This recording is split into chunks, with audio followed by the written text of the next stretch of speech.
the beginning of this movie, there's so many positives for this movie for me.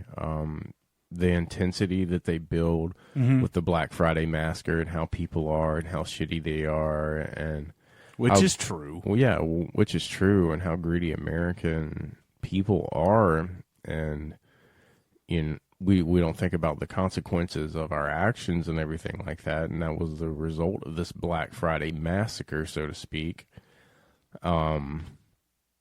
Was just an amazing opening to this movie. I've been racking my mind for a couple of days about like the negatives. I don't have many negative takeaways. I've listened to several videos and reviews about this movie. Some people, Cody, said that the cast was abysmal, which I disagree. I disagree too. I heard him say that the cast was abysmal, and I heard him say the dialogue was horrible and this and that. And I didn't see it. I thought it was a straightforward movie. I've seen. I like the cast. Like I do too. I believe that they were a good group of friends. The main girl didn't really want to follow in the footsteps of her greedy stepmom or her dad. Like, she seemed like she had a good heart and was in a good place, and you felt for her. But the story really didn't revolve around her, even though it involved her. Right. And she was the main focus, but it was about the greediness of her father. She's just kind of, like, caught in this.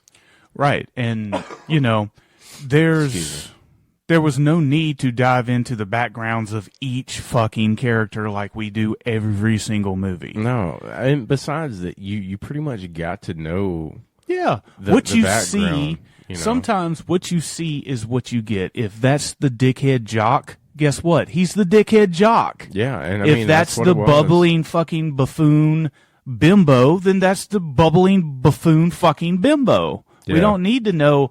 Well, why are they like that? I don't give a fuck. We're going to kill them off anyway. Fuck it. Let's turn our brains off for a while and not think for a little while and just have a good time. And that's what this movie delivered. The shots in this movie were fucking chef's kiss.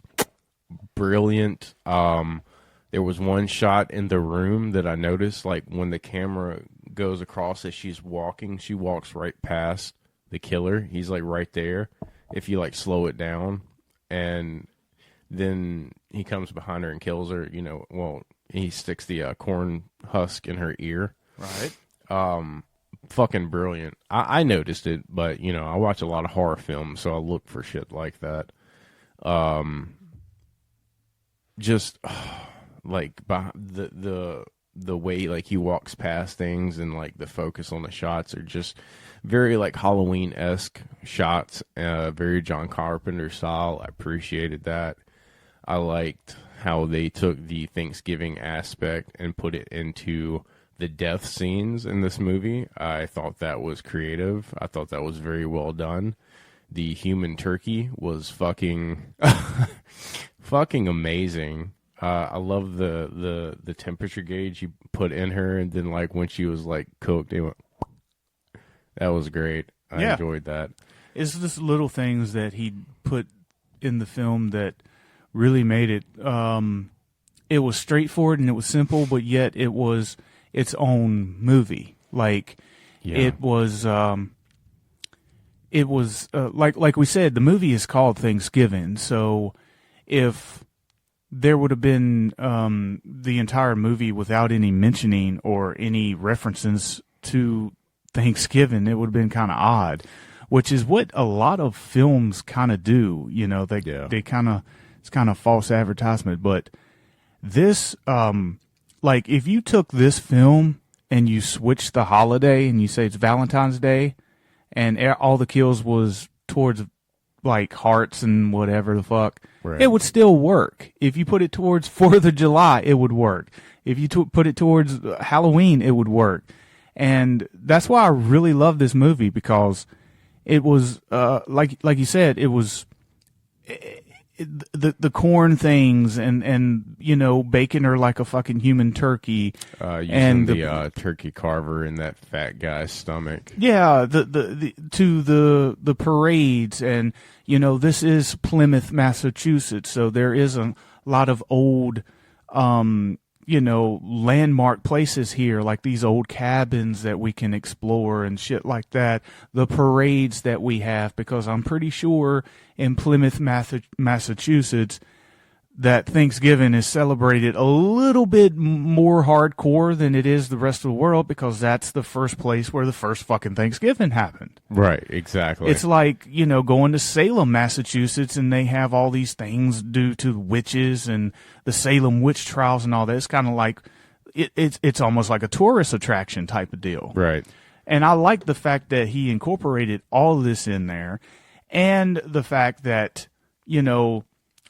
that was one of my favorite kills, which was, they were going to draw out the killer in the parade, but, we already knew that we didn't know at the time, but now thinking back on it, it's the sheriff. He knew what the plan was. So what did he do? He dressed like a goddamn clown, and he fucking chopped the fucking turkey's head off. That was fucking so unexpected. But badass. So bad. Such a badass scene. And then how he gets all of them in the same car and then shoots them with the trank gun. I was watching this with a smile.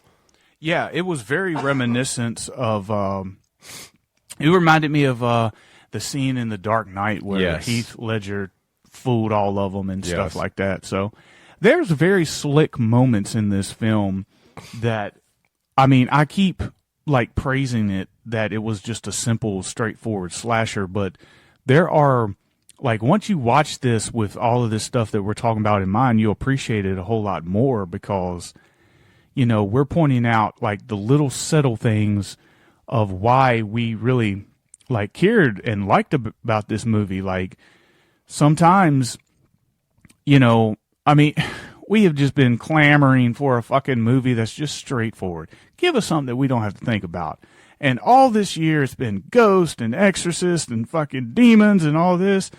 And we had to think too goddamn much. We just want something that we don't have to think about. And it's there it is. And thank you, Eli Roth, for giving it to us. Yeah, I had high hopes for this movie, and this movie exceeded my every expectation of this movie. As soon as I finished watching this movie, I wanted to rewatch this movie. Yeah, it's very rewatchable. 100%. Definitely. It's one of those films where you go, hey, dude, have you seen Thanksgiving yet? No. You want to go see it? Well, I thought you already seen it. Well, I don't mind seeing it again. Yeah. It's just, it's brilliant. It's not boring. It's not boring. It's not long, and it's not it's not. God damn, when's it gonna end? Yeah. Like you said, the only negative thing that it also crossed my mind too. I was like, there's a lot of motherfuckers left living. Yeah. But there is a lot of death scenes in it. It's just some of the characters that you thought would get it didn't necessarily get it, but now thinking about it, I came to the same conclusion that you did, that this has potential of becoming, having a sequel to it, and we could, they could go in all different directions. They could have the same killer because it's an open end, did he die? Did he not die? Is he now all fucked up? Is he now all burnt? Is he going to be, is it going to be one of those things where he started off as a regular guy, but now it's a franchise and now he looks like a burnt fucking dick or whatever? Right? So many things that we can do. Can we turn him supernatural? Yeah. It's so many ways you can go with that. I don't know. It was a good one for me. And I saw it in the theaters. I don't know how your movie theater looked. Oh, it was very bare. Mine was not. Because really? I went to the later showing. I went to the last showing of the night, which is 7:30. And there was a lot of people in there, but there was this fellow that came in with a do-rag on and had 6 fucking kids with him. Jesus. Yeah, and I mean kids. I mean, the oldest was probably 8. No, I did not have the pleasure of this Yeah. experience. And they sit. Guess what row they sit on? My fucking row. I'm sitting on the edge. I'm not in the back because when I go to purchase my tickets, I notice there's a lot of people in the back. So I'm like, so I don't get the one in front of the back, but I get the one right after that. Yeah. And I get the side right there. So when it's over, I can get up, get in the aisle, and I get the fuck out. I don't have to go over anybody, whatever. Mm-hmm. I get right there. There's one seat beside me, and that's where these and the kids start right there, and it's like boom, boom, boom, boom, boom, boom, right? And it's only one seat separating me, and I'm thinking, oh my fucking God, this guy's a complete fucking cock-sucking asshole to come to a fucking slasher film to bring 6 fucking kids, all under the age of 10 years old. Yeah. Fuck him. And, it didn't bother me because, they were quiet for most of the stuff, and they jumped. They screamed when the shit happened. Right. So it kind of, it kind of enhanced the movie a little bit because it's like, oh, wow, it's very rare that I go that a horror film or anything like that can actually, get to people and make people scream like that. And, in reality, it's kind of like, well, they're not supposed to fucking be there anywhere. They're under, Yeah, but, real. it was cool. They didn't talk or anything. They watched the movie and they screamed when fucking the killer got them. And there was a couple good jump scares in general in the film. Yeah. So, but overall, I didn't think I was going to have a good experience from the layout. Yeah. But it ended up being perfectly fine. Oh, it was perfectly quiet when we went, and it was nice. It was very nice. Everybody was it was probably about 9 people. I'm hoping that it did all right in the box office. There was one scene where the girl was walking, I think it was in the school, trying to find her friends. Yeah. And one of those little kids goes, "What is she doing?" Just funny. Like, they didn't whisper it. She just went, "What is she doing?" I just went, That's hilarious. Well, that actually jarred one of my things. One kind of negative takeaway, I don't know why they did it, but they used CGI for the fat girl getting getting her body cut into. impaled. Well, no, it wouldn't be impaled. It'd be chopped into, getting her body chopped into. Damn, sick brain.